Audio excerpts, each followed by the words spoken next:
এই যে নদী, নদীর জোয়ার, নৌকা সারে সারে, একলা বসে আপন মনে, বসে নদীর ধারে, এই ছবিটি চেনা। কবি আহসান হাবীবের বিখ্যাত কবিতা আমরা সবাই জানি যে স্বদেশ। এই স্বদেশ কবিতায় তিনি নদীর কথা বলেছেন, স্বদেশের কথা বলেছেন, মানুষের কথা বলেছেন, প্রকৃতির কথা বলেছেন। তিনি পুরো দেশপ্রেম বা তার দেশকে তিনি তুলে ধরেছেন। এই বাংলাদেশকে, বাংলাদেশের অপরূপ সৌন্দর্য, আবহমান সৌন্দর্য, নদী, নালা, ক্ষেত এবং রাখালি জীবন বলতে গেলে একটা ছোট্ট বাচ্চা ছেলে নদীর ধারে বসে আছে, অপরূপ সৌন্দর্য। এই কবিতাতে বলতে গেলে একেবারে চিরন্তন যে বাংলার সৌন্দর্য, রূপ লাবণ্য, সেগুলো কিন্তু তুলে ধরা হয়েছে। প্রবল দেশপ্রেম।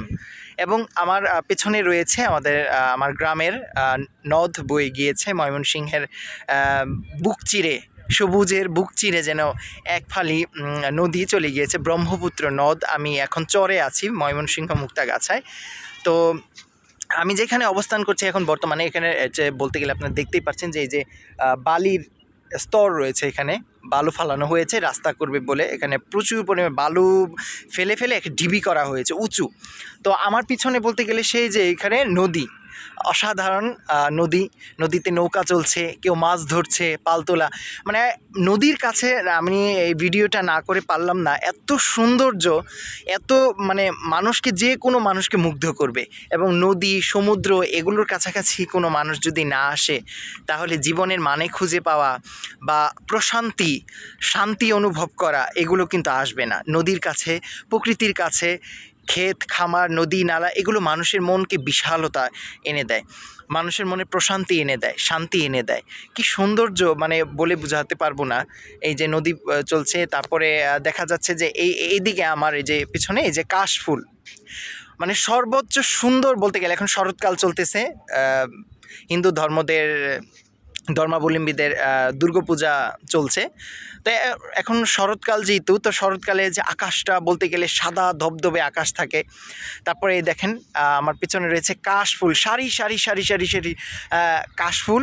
কাশবনে এসেছি বলতে গেলে, চরের মধ্যে কাশফুল, মানে যেন হাওয়া লেগে, বাতাস লেগে যেন কাশফুলগুলো যেন নৃত্য করছে, হ্যাঁ, মনের আনন্দে দোল খাচ্ছে। এত অপরূপ সৌন্দর্য কাছ থেকে না দেখলে বোঝা যায় না। তার জন্যই বাংলা সাহিত্যকে বোঝার জন্য, বাংলা সাহিত্যের কেউ যদি ছাত্র হয়ে থাকে, তাহলে তার প্রকৃতির মধ্যে আসা উচিত। বেশি বেশি প্রকৃতির মধ্যে আসলে মানুষের ডিপ্রেশন, হতাশা, নিঃসঙ্গতা, এগুলো কিন্তু দূর হবে। মানুষের মন প্রশান্তি হয়। অনেক জ্ঞান, অনেক কিছু কিছু শিক্ষা কিন্তু আমরা প্রকৃতির কাছ থেকে পাই। আর আমরা শহরের যান্ত্রিক জীবনে, শহর অঞ্চলে আমরা যারা থাকি, তারা কিন্তু সবসময় আমরা যান্ত্রিকতার মধ্যেই কিন্তু আবদ্ধ। আমাদের যান্ত্রিকতায় আমাদের মানবিকতা, মনুষ্যত্ববোধ বা আমাদের যে রুচিশীলতা, এগুলো সব কিন্তু নষ্ট করে দিচ্ছে। শহরের পরিবেশ এখন দূষিত প্রায় বলতে গেলে। তাই গ্রামে আসলে এরকম নির্মল বাতাস বইছে বলতে গেলে, এদিকে কাশফুলগুলো এমন দোল খাচ্ছে যে দেখে অসাধারণ মুগ্ধ হয়ে গেলাম বলতে গেলে। আর আমার বাড়ির সাথেই হচ্ছে চর বলতে গেলে। এই চরে মানুষ এখানে ঘুরতে আসে, দূর দূরান্ত থেকে এখানে ঘুরতে আসে। অপরূপ সৌন্দর্য। আপনারা সবাই আসবেন বলতে গেলে ময়মনসিংহ মুক্তাগাছা, সবারই দাওয়াত রইল, বুঝছেন? আপনারা আসবেন, দেখবেন, হ্যাঁ, এখানে কত সুন্দর যে প্রকৃতি আঙ্গর, হ্যাঁ, বলতে গেলে এর বাসায় কভার পাইতাম না, এত সুন্দর বলতে গেলে। এবং প্রকৃতির মাঝে যে থাকে, কাছাকাছি যে থাকে, মাটির কাছে, প্রকৃতির কাছে যে মানুষ থাকে, সেই মানুষ হয় মাটির মতোই সুন্দর, নির্মল, শুদ্ধ, পবিত্র। প্রকৃতি মানুষকে অনেক কিছু শিক্ষা দেয়, অনেক কিছু শিক্ষা দেয় প্রকৃতির কাছ থেকে। গাছপালা, বন বাদার থেকে আপনি যান, দেখবেন আপনার মনের ভিতরে একটা অন্যরকম আনন্দ পুলকিত জাগছে, সৌন্দর্য বোধ জাগছে। আপনি অনেক কিছু, আপনি নির্মল একটা প্রশান্তি নিয়ে আপনি কিন্তু বাড়ি ফিরবেন। অসুস্থ মানুষকেও যদি একটু প্রকৃতির কাছে নিয়ে যান, এরকম একটু চর অঞ্চলে বা এরকম একটু ঘুরাই নিয়ে আসেন, দেখেন 5 মিনিট, দেখবেন তার অর্ধেক রোগ বালাই শেষ, সে সুস্থ। সে মানসিকভাবেও সুস্থ, শারীরিকভাবেও সুস্থ হয়ে যাবে।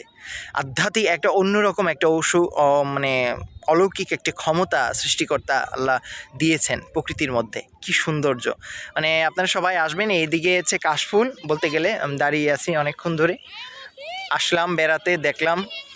সবাইকে দাওয়াত রইল ময়মনসিংহ মুক্তাগাছায়, আসবেন বলতে গেলে।